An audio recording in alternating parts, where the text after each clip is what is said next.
دادگاه نویه نیژنی تفده ولایت تیومن روسیه با طلب دادستانی نیکوی شهروند تاجیکستان قمرالدین کوگانوف با ساکن محلی لیودمیلا از 14 دکامبر سال 2018 قلبکی دانسته بیکار کرد. خبر داد تلگرام کانال خدمات مشترک مطبوعات نظام دادگاهی ولایت تیومن. بنا به اطلاع پلیس ولایت تیومن، دادستانی نویه نیژنی تفده ضمن تفتیش قانونیت عقد نیکوی قمرالدین کوگانوف و لیودمیلا به خلاصه اومدن که این نکاح قلبکی است و تنها به خاطر بارای آسانتر صاحب شهروندی روسیه شدن مرد تاجیک بسته شده است. کوگانوف در حقیقت بعد عقد نکاحش با لیودمیلا به مقامات مهاجرت پلیس ولایت تیومن جهت به او بیرون از کواتا دادن حق اقامت و سپس شهروندی روسیه مراجعت کرده بود و دادستانی به این دلیل نکاح او با ساکن محلی را مورد سنجش و تفتیش قرار داد.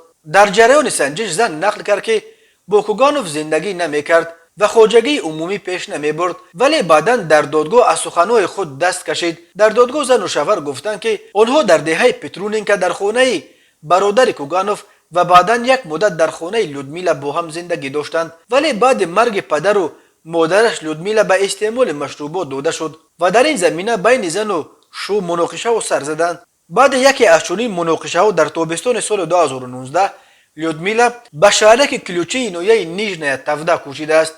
گفته می شود در خبر در دادگاه قمرالدین و لیودمیلا تلاش کردند که دعوای دادستانی را رد کنند ولی موفق نشدند.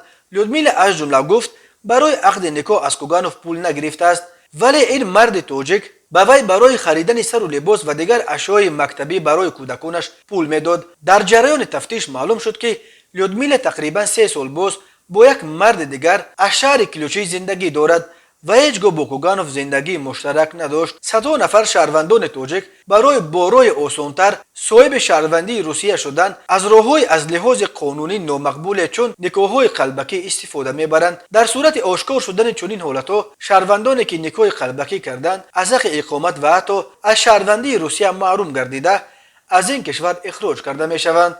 وقتای آخر از روسیه درباره بیکار شدن دهها چنین نکاحهای قلبکی ساکنان محلی با مهاجران تاجیک گزارش‌ها به دست میرسند.